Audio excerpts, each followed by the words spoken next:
ஆகிய தோழர்களே, இந்நிகழ்வில் பங்கேற்று கருத்துரை வழங்கி அமர்ந்திருக்கிற கட்சியின் மண்டல துணை செயலாளர் ராவணசங்கு அவர்களே, மேற்கு சென்னை மாவட்ட செயலாளர் தேவ ஞான முதல்வன் அவர்களே, கட்சியின் தலைமை நிலைய செயலாளர் பாலசிங்கம் அவர்களே, இந்நிகழ்வை வெற்றிகரமாக ஒருங்கிணைத்துக் கொண்டிருக்கிற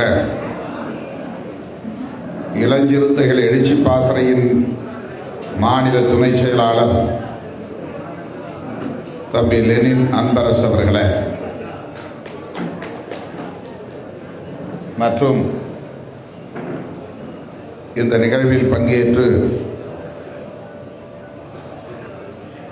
இதனை சிறப்பித்துக் கொண்டிருக்கிற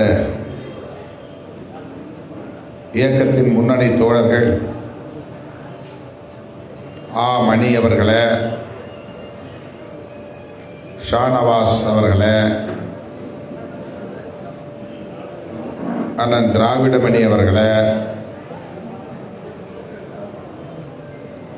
மோசஸ் அவர்களே, ஏபி இப்ராஹிம் அவர்களே, மன்னன், கோட்டி, ஜெயந்தி, விசு, சகாயம் ஆகிய தோழர்களே, மாவட்ட செயலாளர் அருண் கௌதம் அவர்களே, சீமான், வேலு, ஆமோஸ், பழனி, கார்த்திக், ராஜி, விஜய், இன்னொரு பழனி, தமிழ்பித்தன், ஆறுமுகம், பாவாணன், பிரகாஷ், யோகேஷ், திராவிட ரவி, திருமலை, பிரபு தர்மா, ஜெயபால், இளவரசி, முகமது யூசுப் உள்ளிட்ட இயக்கத்தின் முன்னோடிகளே, திரளாக கூடியிருக்கிற என் உயிரின் உயிரான விடுதலை சிறுத்தைகளே,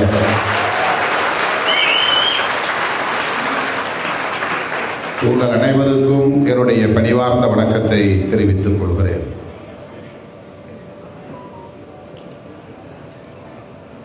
ஐந்து மணிக்கு இந்த கருத்தரங்கை நாம் தொடங்கி இருக்க வேண்டும்.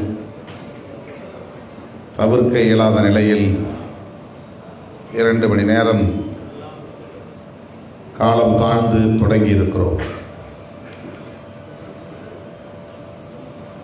என்னுடைய தாயார் மருத்துவமனையில் அனுமதிக்கப்பட்டிருக்கிற சூழலில் அவரை போய் பார்த்துவிட்டு இங்கே வருவதற்கு இந்த காலத்தாழ்வு நேர்ந்துவிட்டது. இந்நிகழ்வை முடித்துக்கொண்டு மீண்டும் நான் அங்கே செல்ல வேண்டும்.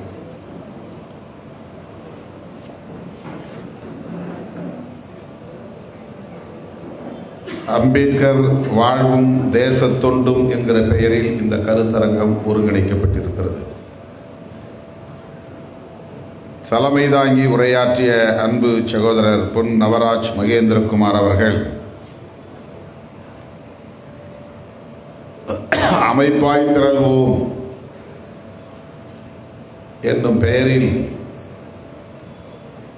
கருத்தரங்கம் நடைபெற்று கொண்டிருக்கிறது என்று அவர் தன்னுடைய உரையிலே அமைப்பாய் திரள்வோம் நூல் குறித்து உரையாற்றினார். புரட்சியாளர் அம்பேத்கர் அவர்கள் வகுத்தளித்த அரசமைப்பு சட்டம் நடைமுறைக்கு வந்து 75 ஆண்டுகள் நிறைவடைந்து 76வது ஆண்டில் இந்த தேசம் அடியெடுத்து வைத்திருக்கிறது. புரட்சியாளர் அம்பேத்கர் அவர்கள் வகுத்தளித்திருக்கிற அரசமைப்பு சட்டம் நடைமுறைக்கு வந்த நாள்தான் குடியரசு நாள். 1947 ஆகஸ்ட் 15 நாடு சுதந்திரம் பெற்ற நாள். சுதந்திரம் பெற்ற நாள் ஆகஸ்ட் 15, குடியரசு நாள் ஜனவரி 26. நாடு சுதந்திரம் அடைந்ததற்கும் குடியரசாவதற்கும் இடையிலே 2 ஆண்டுகளுக்கு மேல் இடைவெளி இருக்கிறது. இந்த 2 ஆண்டுகளை எப்படி நாம் பார்ப்பது என்றால், அந்த 2 ஆண்டுகள் நாடு சுதந்திரம் அடைந்திருந்தாலும் வெள்ளைக்காரன் ஆட்சி நிர்வாகத்தின் கீழ்தான் இருந்தது. அவர்கள் எழுதிய 1935ஆம் ஆண்டு இந்திய அரசாங்க சட்டம் நடைமுறையில் இருந்தது. Government of India act 1935. இது அவர்களுடைய நாடாளுமன்றத்திலே, பிரிட்டிஷ் நாடாளுமன்றத்திலே இயற்றப்பட்ட சட்டம். அவர்கள் வகுத்தளித்த சட்டம். அந்த சட்டத்தின் அடிப்படையில் தான் 1935 இங்கே ஆட்சி நிர்வாகம் நடைபெற்றுக் கொண்டிருந்தது. 1947 நாட்டுக்கு அவர்கள் விடுதலை தந்து விட்டார்கள் என்றாலும் இந்த நாடு குடியரசு நாடாக மலர்ந்தது 1950 ஜனவரி 26. முழுமையாக பிரிட்டிஷாரின் ஆட்சி நிர்வாகம் என்பது கலைக்கப்பட்டு விட்டது அல்லது வெளியேற்றப்பட்டு விட்டது. ஆகவேதான் இந்த ஸ்டேட், இந்த அரசு, ஸ்டேட் என்பதற்கு மாநிலம் என்றும் பொருள் உண்டு, அரசு என்றும் பொருள் உண்டு. இந்திய அரசு ஒரு சாவரின் ஸ்டேட் என்று சொல்லப்படுகிறது. ஆங்கிலத்திலே சாவரின் என்றால் தமிழிலே இறையாண்மை என்று சொல்லுகிறோம். இறை என்பது அரசை குறிக்கும். இறையாண்மை என்றால் அரசாண்மை என்று பொருள்.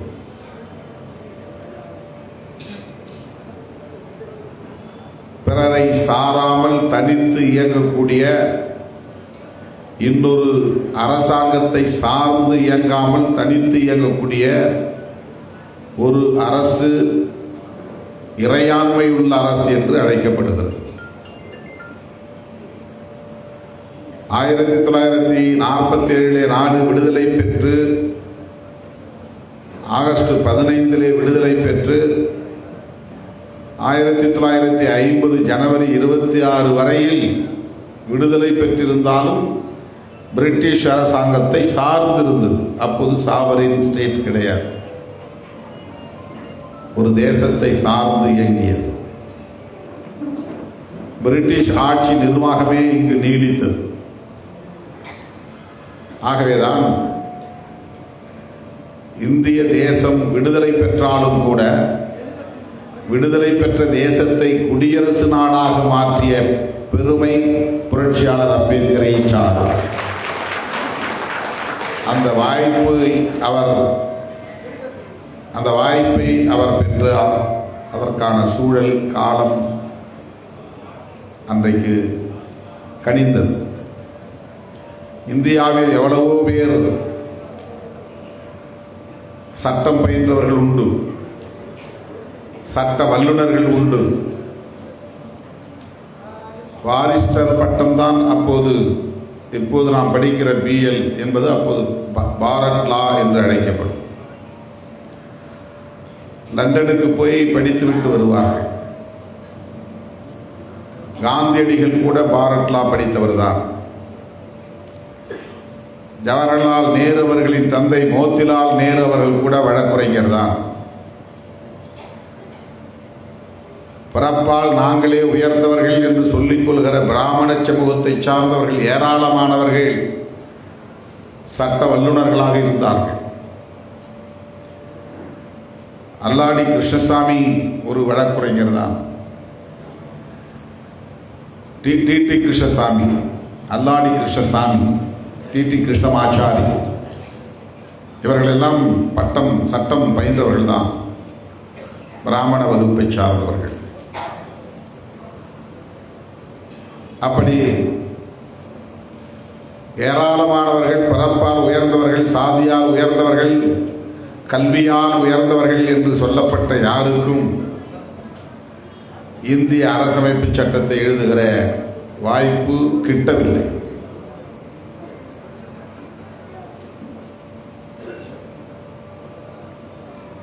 ஜவஹர்லால் நேரு அவர்களின் தந்தை மோத்திலால் நேரு அவர்களின் தலைமையில் ஒரு குழு அமைக்கப்பெற்று அவர் இந்திய அரசமைப்பு சட்டத்தையும் எழுதி கொடுத்தார். ஆனால் அது ஏற்கப்படவில்லை.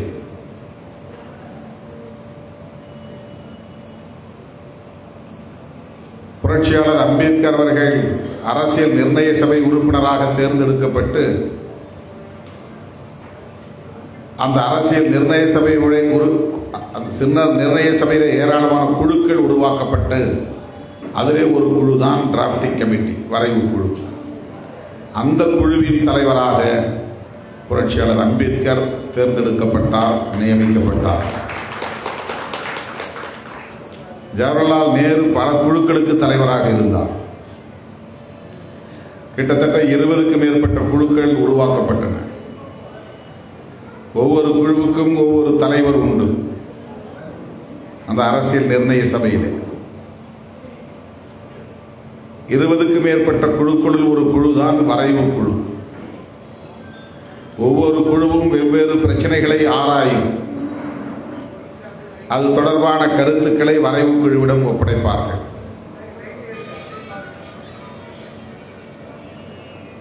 ஒட்டுமொத்தத்திலே BN ராவ் என்பவர் சட்ட ஆலோசகராக நியமிக்கப்பட்டார். அவரும் ஒரு சட்ட முன்வடிவை உருவாக்கி தந்தார்.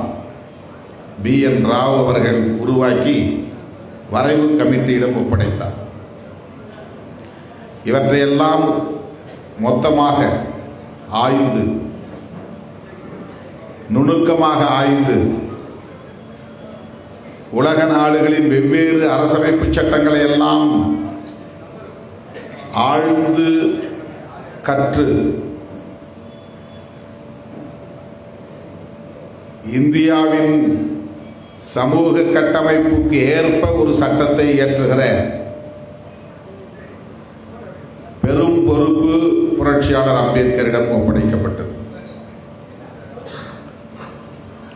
அவரோடு சேர்த்து மொத்தம் 7 பேர். அதில் 5 பேர் பிராமணர்கள், ஒருவர் இஸ்லாமியர், புரட்சியாளர் அம்பேத்கர் ஒருவர் தலித். அன்றைக்கு தலித் என்கிற பெயர் கிடையாது, அந்த சொல்லாடல் இல்லை. டிப்ரெஸ்ட் கிளாஸ் என்று தான் அன்றைக்கு அழைக்கப்பட்டார்கள்.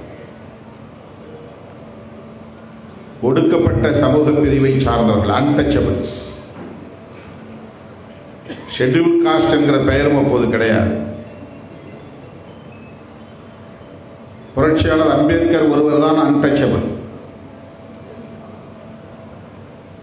ஒரே ஒரு இஸ்லாமியர், மற்ற 5 முற்படுத்தப்பட்ட முன்னேறிய சமூகங்களை சார்ந்தவர்கள், பிராமணர்கள்.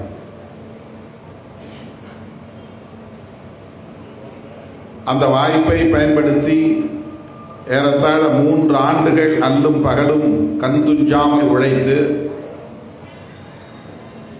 பன்முகத்தன்மை கொண்ட ஒரு தேசத்திற்கு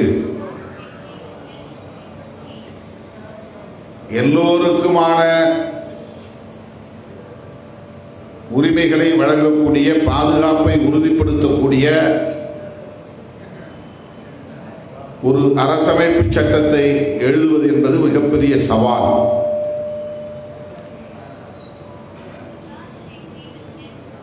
எல்லா நாடுகளிலும் பல சமூகங்களை சார்ந்தவர்கள் இருக்கிறார்கள். அவர்கள் எல்லாம் மிக மிக சொற்பமானவர்கள். இலங்கை ஒரு நாடு. அதில் 2 மதங்களை சார்ந்த மக்கள் தான் பெரும்பான்மையாக இருக்கிறார்கள். சிங்களவர்கள், அவர்கள் புத்திஸ்ட், மதம் என்றால் புத்திஸ்ட். சிங்கள மொழியை தாய்மொழியாக கொண்டவர்கள். தமிழர்கள், அவர்கள் இந்துக்கள், தமிழை தாய்மொழியாக கொண்டவர்கள். இஸ்லாமியர்களும் இருக்கிறார்கள், கிறிஸ்தவர்களும் இருக்கிறார்கள், மிக மிக சொற்பமானவர்கள். ஆனால் இந்தியாவில கணிசமான மக்கள் தொகை கொண்ட பல மதங்களை சார்ந்தவர்கள் இருக்கிறார்கள். கோடிக்கணக்கான மக்கள் தொகை கொண்ட பல மொழி பேசும் தேசிய இனங்கள் இருக்கின்றன. வடபுலத்திற்கும் தென்புலத்திற்கும் கலாச்சார ரீதியாக மிகப்பெரிய வேறுபாடுகள் இருக்கின்றன. இப்படிப்பட்ட ஒரு தேசத்திற்கு எல்லோருக்குமான பாதுகாப்பையும் உறுதிப்படுத்த வேண்டும், எல்லோருக்குமான அடிப்படை உரிமைகளையும் உறுதிப்படுத்த வேண்டும். மதமும் இங்கே இருக்க வேண்டும், அதே நேரத்தில் தீண்டாமையும் இங்கே ஒழிக்கப்பட வேண்டும். இந்து மதத்தை ஒழித்துவிட முடியாது, அந்த மதத்திற்குரிய சுதந்திரத்தை பறித்துவிட முடியாது. ஆனால் அந்த மதம் பின்பற்றக்கூடிய தீண்டாமையை ஒழித்தாக வேண்டும். இது எவ்வளவு பெரிய சவால்! கிறிஸ்தவ மதத்தை பரப்பக்கூடிய சுதந்திரம் கிறிஸ்தவர்களுக்கு உண்டு. இஸ்லாமிய மதத்தின் போதனைகளை பரப்புகிற சுதந்திரம் இஸ்லாமியர்களுக்கு உண்டு. இப்படி பௌத்தம், சமணம், பார்சி என்று ஒவ்வொரு மதத்தை சார்ந்தவர்களும் அவரவர் விரும்புகிறபடி அமைப்புகளை உருவாக்கி கொள்ளலாம். மதம் சார்ந்த அமைப்புகளை சுதந்திரம் உண்டு. போதனைகள் செய்யலாம், சுதந்திரம் உண்டு. கருத்துக்களை பரப்பலாம், கூட்டம் போட்டு, கருத்து சுதந்திரம் உண்டு. கோவில்களை கட்டிக்கொள்ளலாம், மசூதிகளை கட்டிக்கொள்ளலாம், தேவாலயங்களை கட்டிக்கொள்ளலாம், சுதந்திரம் உண்டு. இஸ்லாத்துக்கு அந்த சுதந்திரம் உண்டு என்றால், கிறிஸ்தவத்திற்கு அந்த சுதந்திரம் உண்டு என்றால், பௌத்தத்திற்கு அந்த சுதந்திரம் உண்டு என்றால், சமணத்துக்கு அந்த சுதந்திரம் உண்டு என்றால், இந்து மதத்திற்கும் அந்த சுதந்திரம் உண்டு.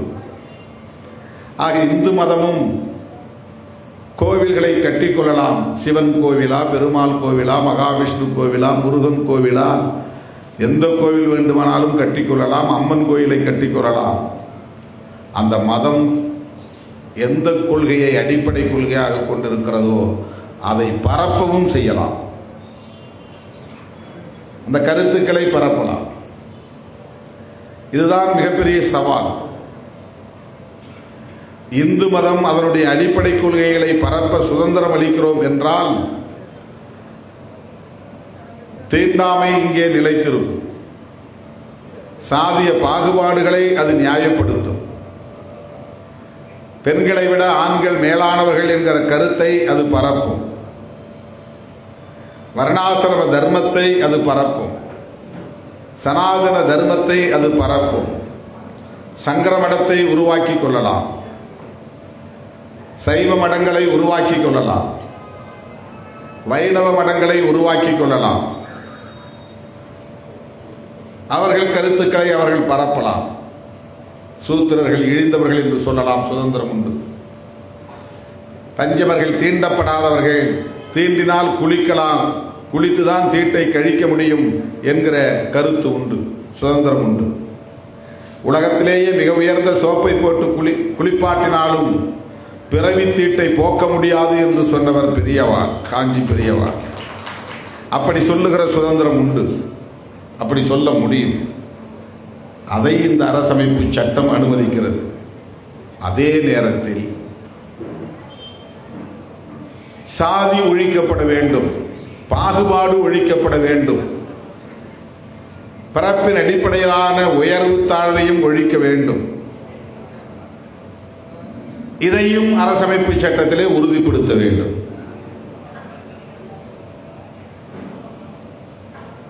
இதனை புரட்சியாளர் அம்பேத்கர் ஒருவரால் மட்டும்தான் கையாள முடியும் என்பதுதான் வரலாறு. ஒரு சாதி இந்து இந்த சட்டத்தை எழுதுகிற வாய்ப்பை பெற்றிருந்தால் சனாதன தர்மத்தின்படி இந்த சட்டம் அமைந்திருக்கும்.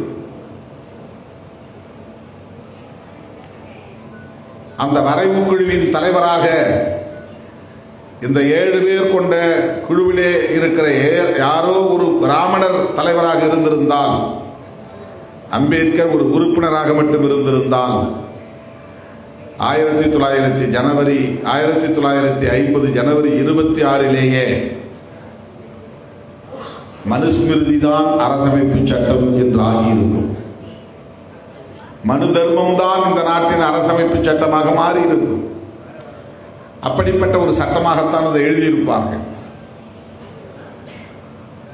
புரட்சியாளர் அம்பேத்கர் அவர்கள் அந்த வரைவு குழுவின் தலைவராக இருந்ததனால்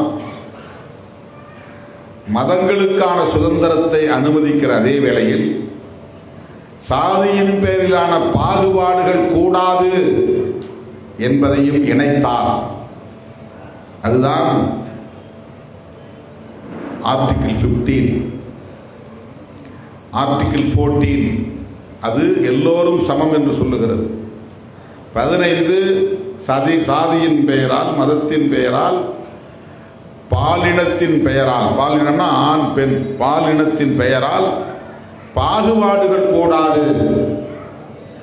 அதைவிட மிக முக்கியமாக எவ்வளவு சாதுரியமாக புரட்சியாளர் அம்பேத்கர் அவர்கள் அந்த அரசமைப்பு சட்டத்தை எழுதுகிற போது ஒன்றை உறுதிப்படுத்தினார் என்றால், இங்கே உருவாக போகிற இந்திய அரசு மதசார்பற்ற அரசு என்று உறுதிப்படுத்தினார். இது ஒரு பெரிய சேலஞ்ச். இது சாதாரணமான ஒரு சவால் இல்லை. உலகத்தில் எல்லா நாடுகளும் அரச மதத்தை அரசமைப்பு சட்டத்திலேயே இணைத்திருக்கிறார்கள், பிணைத்திருக்கிறார்கள். State religion. இப்போ ஸ்ரீலங்காவுக்கு எடுத்துக்கொண்டால் புத்திசம் தான் ஸ்டேட் ரிலீஜன். அரபு நாடுகளுக்கு எடுத்துக்கொண்டால் எல்லா நாடுகளும் அரசமைப்பு சட்டத்தில் இஸ்லாம் தான் எங்கள் அரச மதம் என்று சொல்லுகிறது. ஐரோப்பிய நாடுகளில், பெரும்பான்மையான நாடுகளில் கிறிஸ்டியானிட்டி தான் எங்களுடைய ஸ்டேட் ரிலீஜன் என்று அரசமைப்பு சட்டத்திலேயே குறிப்பிடுகிறது.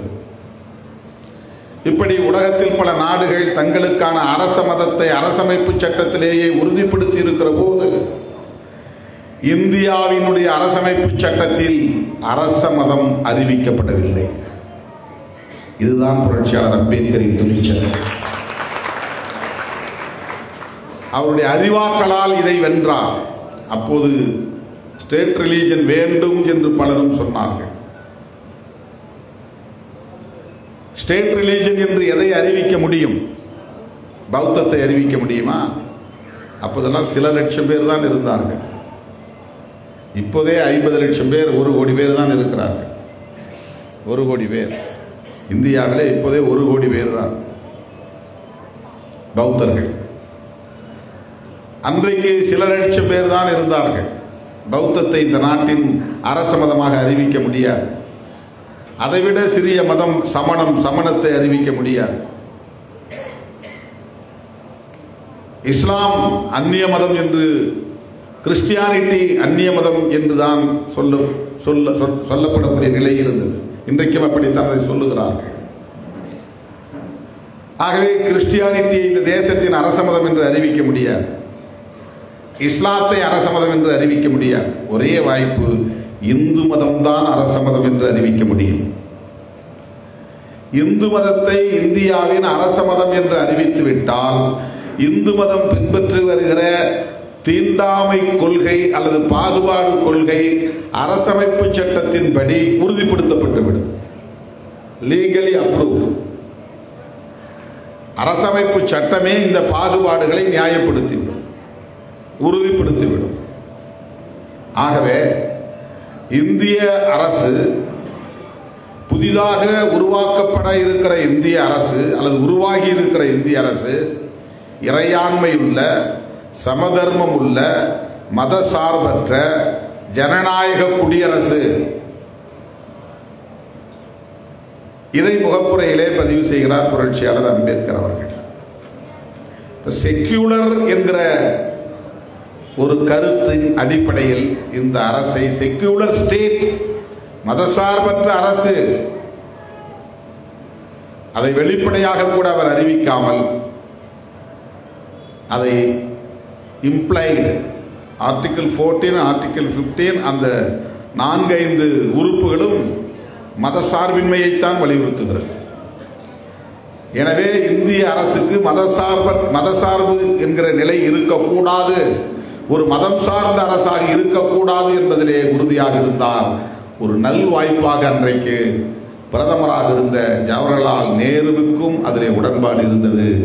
அதைவிட பெரிய ஆச்சரியம் என்னவென்றால், வியப்பு என்னவென்றால், இந்து மதத்தின் மீது அதீத பற்று கொண்ட, சனாதனத்தின் மீது தீவிர நம்பிக்கை கொண்ட, சாதி இருக்கட்டும் தீண்டாமை மட்டும் ஒழியட்டும் என்று சொல்லக்கூடிய மிக பெரும் ஆளுமையாக விளங்கிய தேசப்பிதா என்று போற்றப்படக்கூடிய காந்தியடிகளுக்கும் மதசார்பின்மையில் உடன்பாடு இருந்தது என்பதுதான் வியப்பிலும் வியப்பு. இந்த அரசுக்கு மதம் சார்ந்த ஒரு அடையாளம் தேவையில்லை என்பதிலே அவரும் உடன்பட்டார். ஜவஹர்லால் நேரு அவர்களும் காந்தியடிகளும் புரட்சியாளர் அம்பேத்கரும் ஒரு புள்ளியில் உடன்பட்டார்கள் என்றால் அந்த புள்ளி செக்யூலரிசம் என்கிற மதசார்பின்மை கோட்பாட்டு புள்ளி.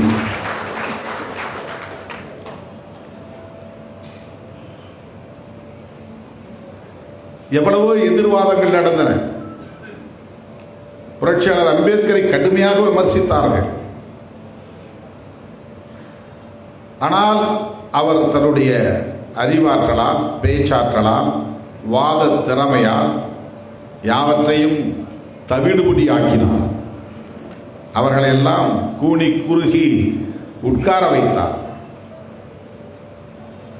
அந்த அளவுக்கு சட்டம் சார்ந்த பேரறிவு அவரிடத்திலே மண்டி இருந்தது, மேலோங்கி இருந்தது. சமூகம் சார்ந்த வரலாற்று அறிவு அவருக்கு மேலோங்கி இருந்தது.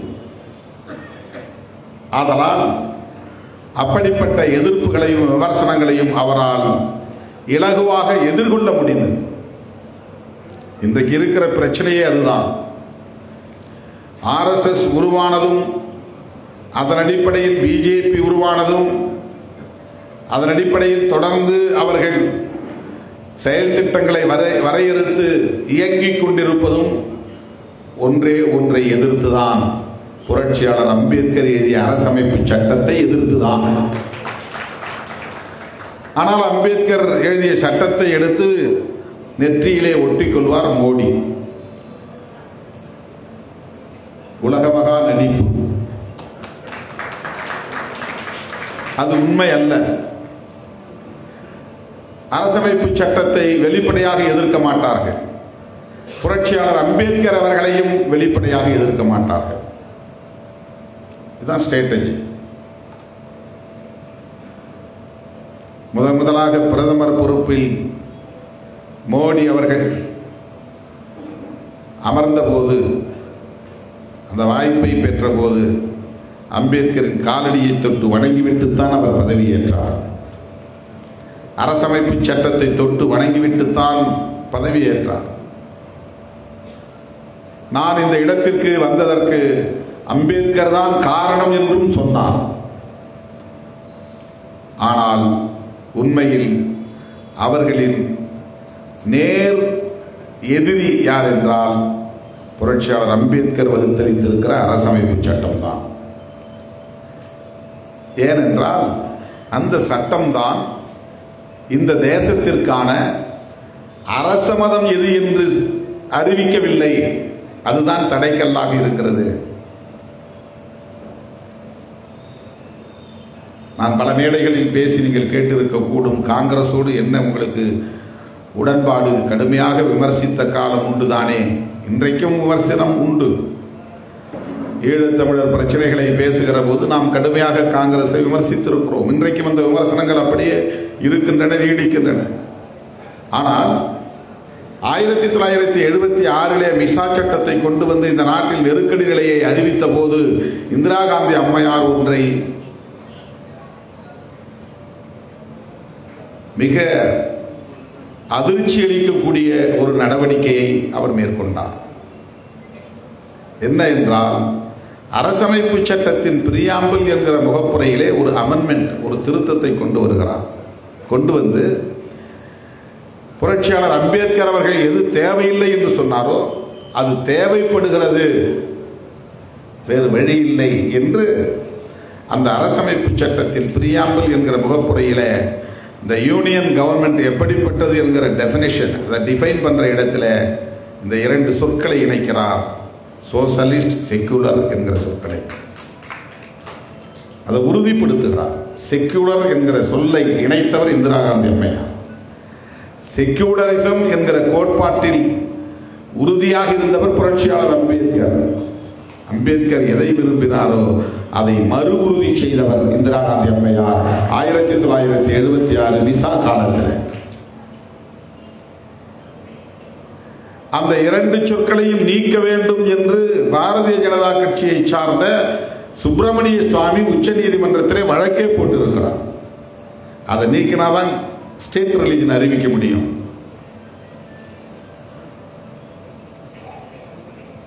ஸ்டேட் ரிலீஜன் அறிவிக்கிறதா இருந்தால் எதை அறிவிக்க முடியும்? இந்து மதத்தை தான் அறிவிக்க முடியும். இந்து மதத்தை அறிவித்தால் என்ன ஆகும்? பாகுபாடுகள் நிலை பெற்றுவிடும். அது லீகலாக ஒன்றும் தப்பு கிடையாது. சாதி பேரை சொல்லி திட்டினா கூட தப்பு கிடையாது, இழிவுபடுத்தினாலும் தப்பு கிடையாது. தொட்டா தீட்டு அப்படிங்கிறது சொன்னா கூட சட்டப்படி அது சரியாயிடும். இப்ப சாதி பேரை சொன்னாலே அட்ராசிட்டிஸ் ஆக்ட் வருது. இந்த அட்ராசிட்டிஸ் ஆக்ட் எங்கிருந்து வந்துச்சு? Prevention of atrocities act article 14, article 15 அந்த சீரீஸ். மதத்தின் பெயரால், சாதியின் பெயரால் பாகுபாடு கூடாது, யாரையும் துன்புறுத்தக்கூடாது. ஆனால் இங்கே துன்புறுத்துகிறார்கள். ஏனென்றால் இன்னும் சனாதனமே கோலூச்சி கொண்டிருக்கிறது, மனு தர்மமே சமூக தளத்தில் இயங்கிக் கொண்டிருக்கிறது. சாதி விட்டு சாதி திருமணம் செய்யக்கூடாது, அரசமைப்பு சட்டம் சொல்லவில்லை, வேறு எந்த சட்டமும் சொல்லவில்லை. ஆனால் அது நடைமுறையில் இருக்கிறது. எதனால்? சனாதன தர்மம் இன்னும் நடைமுறையில் இருக்கிறது. அதனால் சாதி விட்டு சாதி திருமணம் செய்யக்கூடாது. சாதி விட்டு சாதி திருமணம் செய்தால், மதம் விட்டு மதம் திருமணம் செய்தால் கொலை செய்யலாம், ஹானர் கில்லிங், கொலை செய்யலாம் என்று அரசமைப்பு சட்டம் சொல்லவில்லை. அல்லது இந்த ஸ்பெஷல் ஆக்ட் தனி சட்டங்கள் சொல்லவில்லை, பர்சனல் லாஸ், இந்து மக்களுக்கென்று இருக்கிற தனி சட்டங்கள் சொல்லவில்லை. சட்டத்தில் அது இல்லாத போது நடைமுறையில் அது எப்படி இருக்கிறது? நடைமுறையில் ஏன் இருக்கிறது என்றால் இன்னும் நடைமுறையில் சனாதன தர்மமே இருக்கிறது. ஒவ்வொரு இந்துவின் உள்ளத்திலும் அந்த சனாதன தர்ம உளவியல் தான் ஆழ படிந்திருக்கிறது. ஆணவ கொலைகள் செய்வதற்கு அதுதான் காரணம். எஸ்சி நான் எஸ்சி என்கிற பொருளில் அல்ல, தலித் அல்லாதவர் என்கிற பாகுபாடு அல்ல. ஓபிசி சமூகத்துக்குள்ளேயே ஒரு சாதி இன்னொரு சாதிக்குள்ளே திருமணம் செய்ய மாட்டார்கள். எண்டோகமி என்பது அகமண முறை. அகமண முறைதான் சட்டப்பூர்வமானது என்று அரசமைப்பு சட்டமும் சொல்லவில்லை, வேறு எந்த தனி சட்டங்களும் சொல்லவில்லை. ஆனால் அகமண முறைதான் இங்கே நடைமுறையில் இருக்கிறது. ஏனென்றால் இன்னும் சனாதன தர்மம் தான் நடைமுறையில் இருக்கிறது. அரசமைப்பு சட்டம் 75 ஆண்டுகள் ஆனாலும் கூட இங்கே சமூக தளத்திலும் கலாச்சார தளத்திலும், அதாவது பண்பாட்டு தளத்திலும் நடைமுறையில் இருக்கிற சட்டம் எதுவென்றால் மனு தர்ம சட்டம் தான், சனாதன தர்ம சட்டம் தான். அந்த மனு தர்மம் மன்னர்களால் அன்றைக்கு ஏற்கப்பட்டு நடைமுறைக்கு வந்தது. நாமெல்லாம் பெருமையோடு சொல்லுகிறோமே, சேர சோழ பாண்டிய மன்னர்கள், அவர்களெல்லாம் நடைமுறைப்படுத்திய சட்டம் தான் சனாதன தர்மம். எப்படி அவர்களை நாம் கொண்டாட முடியும்? அவர்களெல்லாம் அதை நடைமுறைப்படுத்தினார்கள். தனித்தனியே ஊரை பிரித்து வைத்தார். ஊர் வேறு சேரி வேறு என்று பிரித்து வைத்தார்கள். வாழிடங்களை பிரித்து வைத்தார்கள். குளிக்கிற இடத்தை பிரித்து வைத்தார்கள். சுடுகாடு இடுகாட்டை பிரித்து வைத்தார்கள். The well planned and well designed social structure based on Sanatana Dharma. சனாதன தர்மத்தின் அடிப்படையிலே இந்தியா முழுவதும் நூற்றுக்கணக்கான சமஸ்தானங்கள் இருந்தாலும் அவர்கள் எல்லோரும் சனாதன தர்மத்தை பின்பற்றி இருக்கிறார்கள். ஆட்சி வேறு வேறு ஆட்சி, ஹைதராபாத் நிஜாம் ஆட்சி அது வேறு, திருவாங்கூர் மகாராஜா ஆட்சி அது வேறு, மைசூர் மகாராஜா ஆட்சி அது வேறு. இப்படி சமஸ்தானங்கள் தனித்தனியே இருந்தன. அதற்கு முன்னால் பல மன்னர்கள் இருந்தார்கள். இஸ்லாமியர்கள் ஆண்டார்கள் வெள்ளைக்காரர்களுக்கு முன்னால். அதற்கு முன்னால் எத்தனையோ பல படையெடுப்புகள் இருந்தன. இந்தியா முழுவதும் வெவ்வேறு மன்னர்களின் கட்டுப்பாட்டிலே ஆட்சி நிர்வாகங்கள் இருந்தன. ஆனால் இந்தியா முழுவதும் அன்டச்சபிலிட்டி பிராக்டிஸ் என்பது ஒரே மாதிரியாக இந்து சமூகத்தினரிடையே. பிராமணர்கள் தான் உயர்ந்தவர்கள் என்கிற உளவியல் ஒரே மாதிரியான உளவியலாக இங்கே கட்டமைக்கப்பட்டிருந்தது. தமிழ்நாட்டிலும் பிராமணர்கள் தான் உயர்ந்தவர்கள், உத்தரப்பிரதேசத்திலும் பிராமணர்கள் தான் உயர்ந்தவர்கள். தமிழ்நாட்டிலும் பிராமணர்கள் தான் கோவில் அர்ச்சகர்களாக இருக்க முடியும். உத்தரப்பிரதேசத்திலும் மத்திய பிரதேசத்திலும் ஜம்மு காஷ்மீரிலும் அவர்கள்தான் அந்த தொழிலை செய்ய முடியும் என்கிற நிலை இருந்தது. அங்கே ஆண்ட மன்னன் வேறு, இங்கே ஆண்ட மன்னன் வேறு. ஆகவே இடைக்காலத்திலே மனு தர்மம் என்பது, சனாதன தர்மம் என்பது ஒவ்வொரு மன்னனும் பின்பற்றக்கூடிய ஒன்றாக மாறி இருந்தது. அதனால்தான் இன்றைக்கும் அந்த சட்டமே சமூக தளத்தில் இயங்கிக் கொண்டிருக்கிறது. இன்னும் சோசியலி இந்த கான்ஸ்டிடியூஷன் போய் சேரல, பொலிட்டிக்கலா இருக்கு. அரசியல் தளத்தில் எலெக்ஷனுக்கு பயன்படுது இந்த சட்டம். அட்மினிஸ்ட்ரேட்டிவ் ஸ்பியர் அந்த பகுதியில், நிர்வாக தளத்தில் இந்த சட்டம் நடைமுறையில் இருக்கு. இப்படிதான் ஜுடிஷியரி இயங்கணும், இப்படித்தான் லெஜிஸ்லேட்டிவ் ப்ராசஸ் இருக்கணும். சட்டமன்றம் நாடாளுமன்றம் தேர்ந்தெடுக்கப்பட்டு அது சட்ட மசோதாக்களை கொண்டு வந்து விவாதித்து பெரும்பான்மை அடிப்படையில் நிறைவேற்ற வேண்டும். இங்கெல்லாம் அரசமைப்பு சட்டம் இயங்குகிறது. காவல்துறை இப்படித்தான் இயங்க வேண்டும், ஊராட்சி இப்படித்தான் இயங்க வேண்டும், நகராட்சி இப்படித்தான் இயங்க வேண்டும். ஆட்சி நிர்வாக முறையிலே அரசமைப்பு சட்டம் நடைமுறையிலே இருக்கிறது. ஆனால் குடும்ப வாழ்க்கையில், சமூக வாழ்க்கையில், அந்த பண்பாட்டு தலங்களில் இன்னும் சனாதனமே ஆட்சி செய்கிறது, கோலோச்சுகிறது. ஆகவே இந்தியாவை இன்றைக்கு 2 அரசமைப்பு சட்டங்கள் ஆண்டு கொண்டிருக்கின்றன. ஒன்று மனு சட்டம், இன்னொன்று அம்பேத்கர் சட்டம்.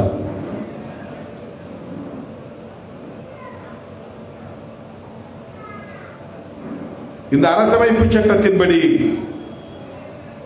ஒருவேளை ஸ்டேட் ரிலீஜன், அரச மதம் இந்து மதம் என்று உறுதிப்படுத்தி இருந்தால்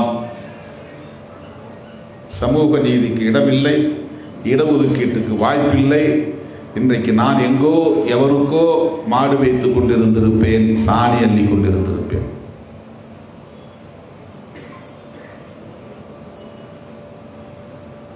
ஆயுதம் ஏந்தாமல், படை கட்டாமல், ரத்தம் சிந்தாமல் ஆயிரக்கணக்கான தலைமுறைகளாக நீடித்த ஒரு சமூக கட்டமைப்பை அடியோடு புரட்டி போடக்கூடிய ஆற்றல் புரட்சியாளர் அம்பேத்கரின் அறிவாளர்.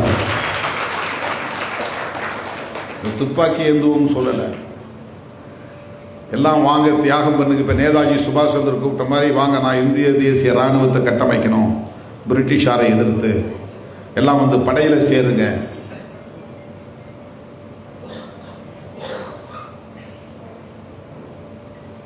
ஆயுதம் ஏந்துவோம் என்று புரட்சியாளர் அம்பேத்கர் எந்த இடத்திலும் சொல்லவில்லை. ஆனால் அந்த ஒற்றை மனிதர் ஆயிரக்கணக்கான ஆண்டுகளாக இந்த மண்ணில் நீடித்திருக்கக்கூடிய இந்த பாகுபாடுகளை அடியோடு புரட்டி போடக்கூடிய அளவுக்கு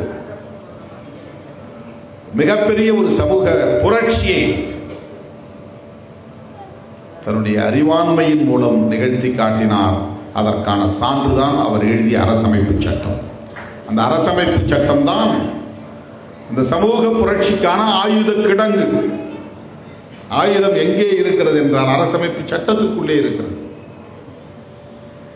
ஆகவே இந்த சட்டத்தை தூக்கி எறிந்து விட வேண்டும், அது முடியாது அவர்களால். ஏனென்றால் இந்தியா முழுவதும் 30 கோடிக்கு மேலான மக்கள் இந்த ஒடுக்கப்பட்ட மக்களாக இருக்கிறார்கள். புரட்சியாளர் அம்பேத்கரை குலதெய்வமாக ஏற்றுக்கொண்டிருக்கிற மக்களாக இருக்கிறார்கள். இவர்களை வெளிப்படையாக பகைத்து கொண்டால் இந்த நாடாளுமன்ற ஜனநாயக முறையில் ஆட்சிக்கு வர முடியாது. பெரியாரை எதிர்த்தால் பெரிய சேதம் அவர்களுக்கு இல்லை. அம்பேத்கரை எதிர்த்தால் அவர்களால் ஒரு அங்குலம் கூட முன்னேறி நகர முடியாது.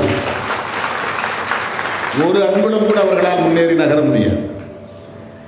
எவனாலும் அரசியல் செய்ய முடியாது.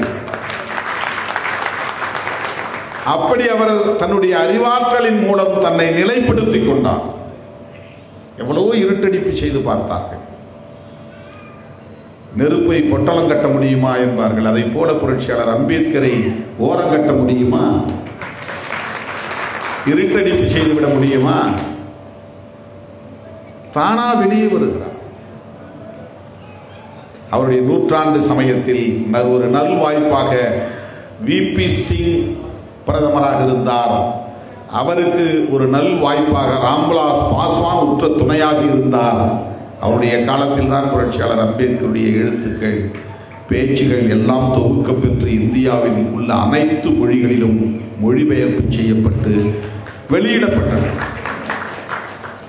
தேசப்பிதா காந்தியடிகளின் பேச்சும் எழுத்தும் அப்படி எல்லா மொழிகளிலும் தொகுக்கப்படவில்லை. வாலண்டரியா பண்ணாங்க, கவர்மெண்ட் செய்யல. காங்கிரஸ் கட்சி செய்திருக்கும், அல்லது அவரை பின்பற்றக்கூடிய தோழர்கள் செய்திருப்பார்கள். ஆனால் இந்திய ஒன்றிய அரசு ஒரு தலைவரின் பேச்சுகளையும் எழுத்துக்களையும் தொகுத்து இந்திய மொழிகள் அனைத்திலும் மொழிபெயர்த்து வெளியிட்டது என்றால் அந்த பெருமைக்குரியவர் புரட்சியாளர் அம்பேத்கர் ஒருவர் மட்டும்தான். ஜவஹர்லால் நேருவுக்கு கூட அந்த வாய்ப்பு அமையவில்லை.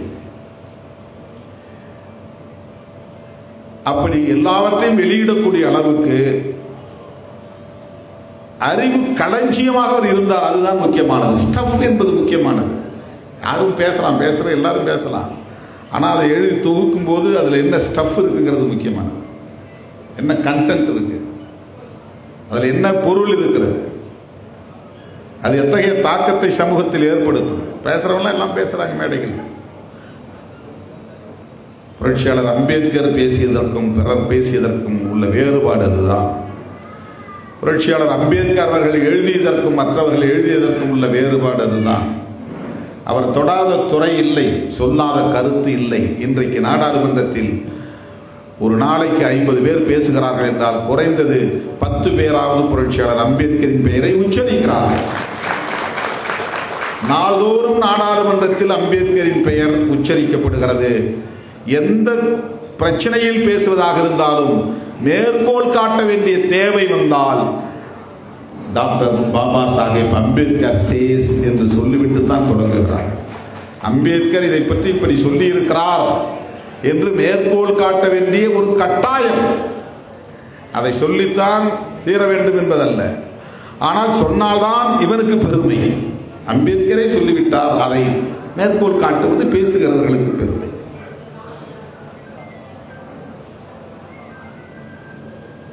அப்படிப்பட்ட ஒரு மகத்தான தலைவர் புரட்சியாளர் அம்பேத்கர் அவர்கள் இந்த தேசத்தை குடியரசாக்குவதற்கான அரசமைப்பு சட்டத்தை யாத்து அளித்தார். அந்த சட்டத்தை எப்படியாவது தமது அதிகாரத்தை பயன்படுத்தி நீர்த்து போக செய்ய வேண்டும். நீர்த்து போக செய்தல்னா என்ன அர்த்தம் தெரியுமா? வெளிப்படையா ஒன்றை அழித்தொழிக்காம அதை நடைமுறைப்படுத்தாமலேயே ஒரு புறம் போற்றிக்கொண்டே அதை செயலிழக்க செய்வது.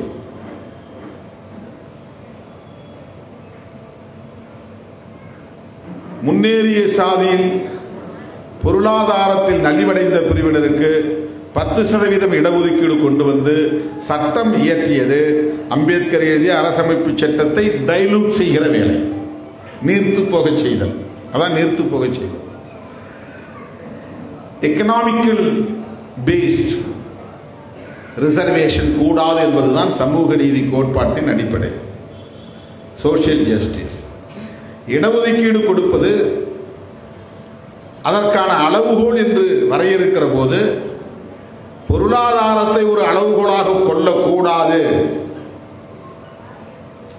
இது விவாதிக்கப்பட்டது. ஜவஹர்லால் நேரு பிரதமராக இருந்த காலத்தில். அதற்கு முன்னதாக அரசியல் நிர்ணய சபையில் இவையெல்லாம் விவாதிக்கப்பட்டிருக்கின்றன. ஆனால் இவர்கள் ஆட்சிக்கு பொருளாதாரத்தில் நலிவடைந்தவர்களுக்கும் நாங்கள் இடஒதுக்கீடு கொடுப்போம், பொருளாதாரத்தை ஒரு அளவுகோலாக கொண்டு வருவோம், அம்பேத்கர் சொல்லுகிற சமூக நீதியில் பொருளாதாரம் ஒரு அளவுகோலாக இல்லை, நாங்கள் பொருளாதாரத்தை ஒரு அளவுகோலாக கொண்டு வருவோம் என்று அந்த சட்டத்தின் உண்மையான வீரியத்தை நீர்த்து போக செய்தார்கள். எதிர்க்க முடியவில்லை, தடுக்க முடியவில்லை.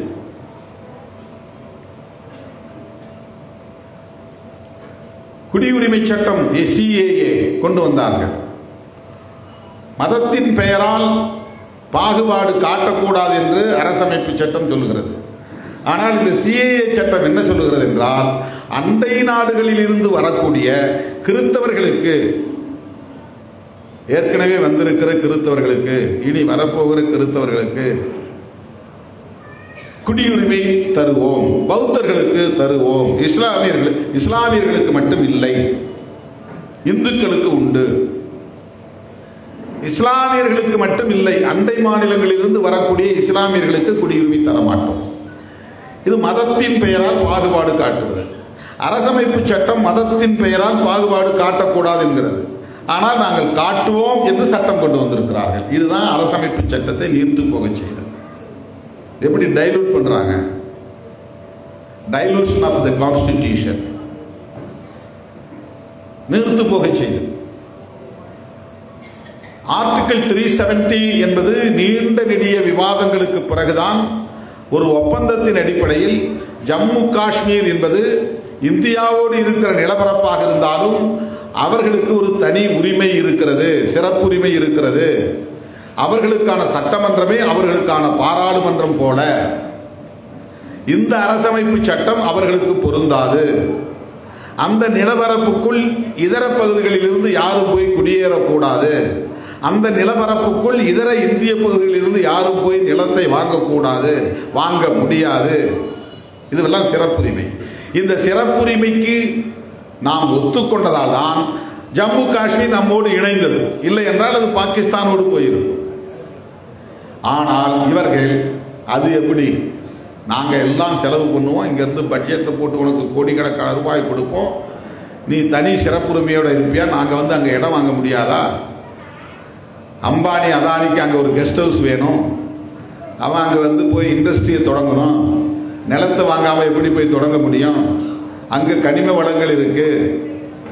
உலகத்தில் பூ உலகின் சொர்க்கம் என்று சொல்லப்படக்கூடிய ஜம்மு காஷ்மீர் பகுதியில் எங்களுக்கு நிலத்தை வாங்குகிற உரிமை இல்லையா என்ற கேள்வியை எழுப்பி ஆர்டிகிள் 370 ரிப்பீல்டு, அதை நீக்கிட்டார். இது அரசமைப்பு சட்டத்தை நீர்த்து போக செய்கிற வேலை. இப்படி படிப்படியாக அவர்கள் செய்து கொண்டே ஒரு காலத்தில் இந்த சட்டம் செல்லாது, தேவையில்லை என்று சொல்லுகிற நிலை வந்துவிடும். கர்நாடகாவில் ஒரு MP சொன்னாரே, நாங்கள் 400 இடத்துல ஜெயிக்க போகிறோம், மீண்டும் மோடி தான் பிரதமராக போகிறார், பாரதிய ஜனதா கட்சி 400 இடங்களில் வெற்றி பெறுமையானால் இன்றைக்கு இருக்கிற அரசமைப்பு சட்டத்தை தூக்கி எறிவோம் சொன்னான். BJP MP சொன்னான். உத்தரப்பிரதேசத்தில் ஒரு அமைப்பு, சங்கராச்சாரி பெயரில் இருந்த ஒரு அமைப்பு, அந்த அமைப்பு ஒரு கான்ஸ்டிடியூஷனை எழுதி ஒரு 80 பக்கமோ 70 பக்கமோ வெளியிட்டார்கள். அது ஒரு கமிட்டி போட்டு அந்த அவங்க எழுதின கான்ஸ்டிடியூஷனை வெளியிடும் போது அவங்க என்ன சொன்னாங்கன்னா, மறுபடியும் மோடி பிரதமர் ஆவார், அப்போது இன்றைக்கு இருக்கிற அரசமைப்பு சட்டம் நடைமுறையில் இருக்காது, இதோ இப்போது நாங்கள் வெளியிடுகிறோமே இதுதான் அரசமைப்பு சட்டமாகும். இந்த சட்டம் நடைமுறைக்கு வந்தால் டெல்லி இந்தியாவின் தலைநகரமாக இருக்காது, காசி தான் தலைநகரமாக இருக்கும். இந்த மூவர்ண கொடி தேசிய கொடியாக இருக்காது, ஸ்வஸ்திக் பொறிக்கப்பட்ட RSS கொடிதான், காவி கொடிதான் தேசிய கொடியாக இருக்கும். இன்றைக்கு இருக்கிற டெமோக்ராட்டிக் சிஸ்டம் ஆட்சி நிர்வாகமாக இருக்காது, வர்ணாசிரம தர்ம முறைதான் ஆட்சி நிர்வாகத்தில் இருக்கும். இங்கே இருக்கிற இஸ்லாமியர்கள் வாழலாம், தொழில் செய்யலாம், ஓட்டு போட முடியாது. அவர்கள் எழுதிய அரசமைப்பு சட்டம். மோடி உள்ளபடியே 400 இடங்களில் வெற்றி பெற்றிருந்தால், பாரதிய ஜனதா கட்சி 400 இடங்களில் வெற்றி பெற்றிருந்தால் யாரையும் கேட்க மாட்டார்கள், ஒரே நாளில் சட்ட மசோதாவை கொண்டு வந்திருப்பார்கள். கான்ஸ்டிடியூஷனை நாங்கள் தூக்கி எறிகிறோம், புதிய கான்ஸ்டிடியூஷனை உருவாக்க போகிறோம். வாஜ்பாய் முதலாக பாரதிய ஜனதா ஆட்சிக்கு வந்து வாஜ்பாய் பிரதமரான உடனேயே அவர் செய்த முதல் வேலை இந்த கான்ஸ்டிடியூஷனை நாங்கள் மீளாய்வு செய்ய போகிறோம். வெங்கடாச்சலையா கமிஷன் ஒரு கமிஷன் போட்டார். நாட்டில் எவ்வளவோ பிரச்சனைகள் இருக்கு, இந்த கான்ஸ்டிடியூஷனை நாங்கள் ரிவ்யூ பண்ண போறோம். ஏன் பிஜேபி எதிர்க்கிறோங்கிறதுக்கு இப்போ உங்களுக்கு புரியுதா? உண்மையான அம்பேத்கரின் பிள்ளை என்பதனால் அதை எதிர்க்கிறோம். அந்த கொள்கை வாரிசு என்பதனால் இது வேற ஒன்றும் நமக்கு தனிப்பட்ட முறை கிடையாது. அந்த பிஜேபிக்கு துணை போகிறவர்கள் யார் யார் அவர்களை நாம் அடையாளம் காண வேண்டியிருக்கிறது. நட்டம் எங்களுக்கா இருந்தாலும் நாட்டுக்கு இருக்கக்கூடாது என்பதால் தான் தேர்தல் முடிவுகளை இப்படி நாங்கள் எடுக்கிறோம். ஏன் 4 சீட்டு 6 சீட்டுன்னு கிண்டல் பண்ணுறான். எனக்கு 6 8 பிரச்சனை இல்லை. நான் 6 வந்து 8 ஆக்கிட்டா ஆட்சி பிடிக்க போகிறதில்லை, அல்லது 6 இடத்தை 10 இடமா வாங்கினாலும் நான் ஆட்சி பிடிக்க போகிறதில்லை. இந்த 4 இடத்தை கூடுதலாக வாங்குறதுக்கு நான் வந்து தேசத்துக்கு துரோகம் செய்துவிடக்கூடாது, அம்பேத்கரின் கொள்கைக்கு துரோகம் செய்துவிடக்கூடாது, சனாதன சக்திகளை வலிமைப்படுத்துவதற்கு நான் இடம் கொடுத்து விடக்கூடாது. பெரியாரை பழிக்கிறவர்கள் சனாதன சக்திகளுக்கு இடம் கொடுக்கிறார்கள். பெரியாரை பழிக்கிறவர்கள் அடுத்து அம்பேத்கரை பழிப்பார்கள். பெரியாரும் அம்பேத்கரும் ஒரு திசை வழியில் பயணித்தவர்கள், ஒரு இலக்கை நோக்கி பயணித்தவர்கள், ஒரே களத்தில் போராடியவர்கள், பார்ப்பனிய மேலாதிக்கத்தை எதிர்த்து போராடியவர்கள். அதுதான் முக்கியமானது. வர்ணாசிரம தர்மத்தை எதிர்த்து போராடியவர்கள், சாதிய பாகுபாடுகளை நிர்மூலமாக்க வேண்டும் என்று போராடியவர்கள். அப்படிப்பட்ட 2 மாமனிதர்களில் ஒருவரை உயர்த்தியும் ஒருவரை தாழ்த்தியும் பேசுகிறார்கள் என்றால் இதுவெல்லாம் சனாதன கும்பல் வகுத்து தந்த அஜெண்டா, செயல் திட்டம். இப்படி பேசு. திமுக எதிர்ப்பு என்பது வேறு, திராவிட எதிர்ப்பு என்பது வேறு. திராவிடம் என்கிற சொல்லை முதலில் பயன்படுத்தியவர் பண்டிதர் அயோத்திதாசர். அரசியல் களத்திலே சமூக தளத்திலே இங்கு அறிமுகப்படுத்தியவர் பண்டிதர் அயோத்திதாசர். இவங்கெல்லாம் பெரியார் பயன்படுத்தினார் என்று பெரியாருக்கு எதிராக பார்ப்பனர்கள் பேசுகிறார்கள். அதை பின்பற்றி இன்றைக்கு பலரும் பேசுகிறார்கள். 1925 வரையில் காங்கிரஸில் இருந்தவர் பெரியார். காந்தியை தலைவராக ஏற்றுக்கொண்டவர் பெரியார். அப்போது அங்கே நிலவிய இந்த பாகுபாடுகளை கண்டு குமுறிதான் அவர் வெளியே வருகிறார். சாதியை ஒழிக்க வேண்டும் என்பதுதான் அவருடைய ஒரே நோக்கம். சாதியை ஒழிக்க வேண்டுமானால் அந்த சாதியை பரப்புகிற, சாதியை கட்டி காப்பாற்றுகிற கோட்பாட்டை ஒழிக்க வேண்டும். அந்த கோட்பாடு எது? அதுதான் வர்ணாசிரம தர்மம். வர்ணாசிரம தர்மத்தை ஒழிக்க வேண்டும். வர்ணாசிரம தர்மத்தை யார் இங்கே கட்டி காப்பாற்றி பாதுகாத்துக் கொண்டிருக்கிறார்கள்? இந்திய அளவில் பிராமணர்கள் தான். ஆகவே பிராமணர்களை எதிர்க்க வேண்டும். இப்படித்தான் அம்பேத்கர் பெரியாருடைய பரிணாமம் வளர்கிறது. 1925 அம்பேத்கர் காலாராம் கோயில் நுழைவு போராட்டம் நடத்தி கொண்டிருக்கிறார். அந்த காலகட்டத்தில் காங்கிரஸில் இருந்தவர் பெரியார். பெரியாருக்கு முன்னதாகவே மனு தர்மத்தை கொடுத்துகிறார் புரட்சியாளர் அம்பேத்கர். மனு தர்மனுடைய எதிரி என்று அடையாளப்படுத்துகிறார். அது ஒரு சின்ன நூல் தானே, அது கண்டுக்காம போயிருந்திருக்கலாம். அது யார் இங்கே நடைமுறைப்படுத்துறா, யார் படிக்கிறா, எந்த ஸ்கூல்ல அது பாடத்திட்டத்தில் இருக்கு, எந்த கல்லூரியில் பாடத்திட்டத்தில் இருக்கு, யார் இங்கே வந்து அதை கடை போட்டு விற்பனை செய்து கொண்டிருக்கிறார்கள், யார் ஊர் ஊராக போய் கொடுத்து கொண்டிருக்கிறார்கள், அதை ஏன் எதிர்க்க வேண்டும் என்று பலரும் கேட்டார்கள். நாம் கொடுத்த போது. ஆனால் அப்போதே புரட்சியாளர் அம்பேத்கர் அவர்கள் மனு தர்மத்தை எரிக்க வேண்டும் என்று போராட்டத்தை அறிவித்து எரித்தவர். ஏன்னா அதான் கோட்பாடு, அதுதாங்க நடைமுறையில் இருக்கு. அது நடைமுறையில் இருப்பதால் தான் பிராமணர்கள் ஒரே ஒரு வீடு இருந்தாலும் பாதுகாப்பாக இருக்கிறார்கள். ஒரு கிராமத்திலே 400 குடும்பம் தலித்துகள் இருந்தாலும் உள்ளே பூந்து அடித்து நொறுக்குகிறார்கள், சொத்துக்களை சூறையாடுகிறார்கள், குடிசைகளை கொளுத்துகிறார்கள், பெண்களை மானபங்கப்படுத்துகிறார்கள், வன்முறை வெறியாட்டம் நடத்துகிறார்கள். பாதுகாப்பு இல்லை.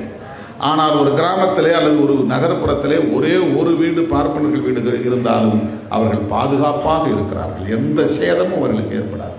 யாரும் அவர்களை தாக்க மாட்டார்கள். அவ்வளவு பெரிய பாதுகாப்பை இந்த சமூகத்தில் உறுதிப்படுத்தி இருப்பதற்கு காரணம் இன்றும் இங்கே சனாதனம் கோலோச்சுகிறது என்பதுதான். ஆகவே புரட்சியாளர் அம்பேத்கரும் மனு தர்மத்தை எதிர்த்து போராடினார், சனாதன தர்மத்தை எதிர்த்து போராடினார். பார்ப்பனியமும் முதலாளியமும் தான் நம்முடைய பகை என்று அடையாளப்படுத்தினார். அதே நிலையில் தான் தந்தை பெரியார் தமிழ்நாட்டிலே போராடினார். அதனால்தான் பெரியாருக்கும் அம்பேத்கருக்கும் நட்பு மலர்ந்தது, உறவு வலுப்பட்டது. பெரியார் பள்ளி படிப்பை கூட முடிக்காதவர் தான். புரட்சியாளர் அம்பேத்கர் வாங்காத டாக்டர் பட்டமே இல்லை என்கிற அளவுக்கு மிகப்பெரிய படிப்பாளி. எத்தனை துறைகளில் அவர் டாக்டர் பட்டம், சாக போகிற வரையில் டாக்டர் பட்டம் வாங்கினார். கடைசியாக கூட அவர் டாக்டர் பட்டம் வாங்கினார் 1954 55 ஆய்வு செய்து. கௌரவ டாக்டர் பட்டம் இல்லை, ஆனரரி டாக்டரேட் இல்லை. அவ்வளவு உயர்ந்த படிப்பாளராக விளங்கிய புரட்சியாளர் அம்பேத்கர் அவர்கள் தந்தை பெரியாரோடு நல்ல இணக்கமான உறவை பேணினார் என்றால், பெரியாருக்கும் அம்பேத்கருக்கும் நேர்கோட்டில் கோட்பாட்டு ரீதியான உறவு இருந்தது. அதுதான் நட்பு இருந்தது. நமக்கு பெரியாரை பேசக்கூடிய இயக்கங்கள் நம்மோடு எப்படி இருக்கிறார்கள் என்பது வேறு, அதில் முரண்பாடு இருக்கலாம். திமுகவோ திகாவோ அல்லது அதிமுகவோ அல்லது மதிமுகவோ அல்லது அந்த பெரியார் இயக்கங்களாக இருக்கக்கூடிய எந்த அமைப்பாக இருந்தாலும் அது அமைப்பு கையாளக்கூடிய அணுகுமுறை. அந்த அணுகுமுறையில் நமக்கு முரண்பாடுகள் இருக்கலாம். ஆனால் பெரியார் பேசிய அரசியல் என்பதும் புரட்சியாளர் அம்பேத்கர் பேசிய அரசியல் என்பதும் ஒன்று. ஆரியத்திற்கு நேர் எதிரான கருத்தியல் திராவிடம். ஆகவே திராவிடத்தை எதிர்க்கிறார்கள் என்றால் ஆரியத்தை ஆதரிக்கிறார்கள் என்று பொருள். திராவிடத்தை எதிர்க்கிறார்கள் என்றால் பண்டிதரை எதிர்க்கிறார்கள் என்று பொருள். பண்டிதர் தான் திராவிடம் என்கிற சொல்லை பயன்படுத்துகிறார். ஆரியத்துக்கு எதிராக, பார்ப்பனியத்திற்கு எதிராக, சனாதன தர்மத்திற்கு எதிராக. இந்த அடிப்படையில் தான் நாம் இன்னும் வேகமாக மக்களை சந்திக்க வேண்டும். மக்களை அமைப்பாக்குகிறோம் என்றால் வெறும் அம்பேத்கர் வாழ்க என்று கோஷம் போடுவதற்காக அல்ல, அம்பேத்கர் பேசிய அரசியலை பேசுவதற்காக, அந்த அரசியலை வளர்த்தெடுப்பதற்காக, அந்த கருத்தியலை செழுமைப்படுத்துவதற்காக, அதை மேலும் மேலும் வலிமைப்படுத்துவதற்காக மக்களை அமைப்பாக்க வேண்டும். தேர்தல் வரும் போகும். மக்களுடைய நம்பிக்கையை பெற்றால் அரசியலில் எப்போதும் நாம் வெற்றி பெற முடியும், ஆட்சி அதிகாரத்தை கைப்பற்ற முடியும். கூட்டணி வைத்து சில இடங்களை பெற்று ஆட்சி அதிகாரத்தை கைப்பற்றிவிட முடியாது. அல்லது ஆட்சியிலே பங்கு கேட்டு 1-2 அமைச்சர்களாகிவிட்டால் ஆட்சி அதிகாரத்தை கைப்பற்றிவிட முடியாது. அந்த 1-2 நபர்கள் வேண்டுமானால் வளர்ச்சி அடையலாம், புகழ் பெறலாம், பொருளாதாரத்தில் மேம்படலாம். சமூகத்தில் அவர்களால் எந்த தாக்கத்தையும் ஏற்படுத்த முடியாது. மக்களை உளவியல் அடிப்படையிலே நாம் தயார்படுத்தினால், இந்த கருத்து சரி என்று எல்லோரும் ஒப்புக்கொள்ளுகிற நிலை வந்தால் நம்மை ஆட்சி பீடத்தில் மக்கள் அமர வைப்பார்கள். தேர்தல் முடிவுகளில் நம்ம விட்டு கொடுத்து போறதுனால எந்த தப்பும் கிடையாது. நாம் சமூக மாற்றத்தை நோக்கி பயணிக்கக்கூடியவர்கள். ஆகவே புரட்சியாளர் அம்பேத்கருடைய வாழ்வும் அவருடைய தொண்டும் இந்த சமூக கட்டமைப்பில் ஒரு புரட்சிகரமான மாற்றத்தை உருவாக்க வேண்டும் என்பதற்காகவே அர்ப்பணிக்கப்பட்ட ஒன்று என்பதை சொல்லி அனைவருக்கும் குடியரசு நாள் வாழ்த்துக்களை நிறைவு செய்து விடைபெறுகிறேன். நன்றி, வணக்கம்.